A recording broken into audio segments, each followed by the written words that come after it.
एक बार की बात है, एक छोटे से शहर में प्रिया नाम की एक प्रतिभाशाली और उत्साही बच्ची रहती थी।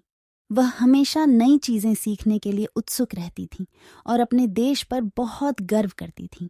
स्वतंत्रता दिवस नजदीक था और उसका स्कूल एक भव्य उत्सव की तैयारियों में व्यस्त था।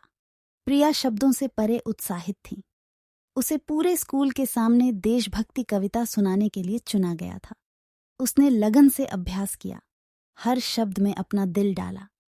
आखिरकार वह दिन आ गया और स्कूल को तिरंगे झंडों से सजाया गया, जो आजादी की भावना को प्रतिध्वनित कर रहा था। छात्रों ने अपनी बेहतरीन पारंपरिक पोशाकें पहनी और माहौल एकता की भावना से भर गया। प्रिया जैसे ही स्टेज पर खड़ी हुई, उनका दिल जोरों से धड़कने लगा। उसने चेहरों के समुद्र को देखा, घबराहट और गर्व दोनों महसूस कर रही थी। लेकिन जैसे ही उसने कविता सुनानी शुरू की, उसकी नसें पिघल गईं। उनकी आवाज दमदार थी और शब्द देशभक्ति की नदी की तरह बह रहे थे। दर्शक मंत्रमुग्ध हो गए और प्रिया के प्रदर्शन को खूब तालियां मिली। कार्यक्रम के बाद स्कूल ने दिन मनाने के लिए विभिन्न गतिविधियों का आयोजन किया। प्रिया ने उत्साहपूर्वक भाग लिया। उसने अपने दोस्तों के साथ सुंदर रंगोली डिजाइन बनाने में मदद की और उन्होंने स्वतंत्रता और एकता के महत्व पर चर्चा की। उन्होंने जोश के साथ राष्ट्रगान भी गाया। उनकी आवाजें ऊंची थीं।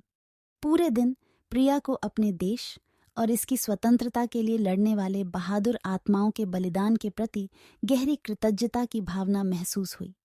उन्हें एहसास हुआ कि आज़ादी जिम्मेदारी के साथ आती है, उन मूल्यों को संजोने और उनकी रक्षा करने की जिम्मेदारी जिनके लिए उनका देश खड़ा है।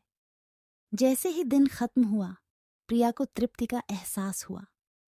उन्होंने न केवल स्वतंत्रता दिवस मनाया था, बल्कि अपने साथी छात्रों को भी अपनी स्वतंत्रता को महत्व देने और अपने राष्ट्र की भलाई के लिए काम करने के लिए प्रेरित किया था।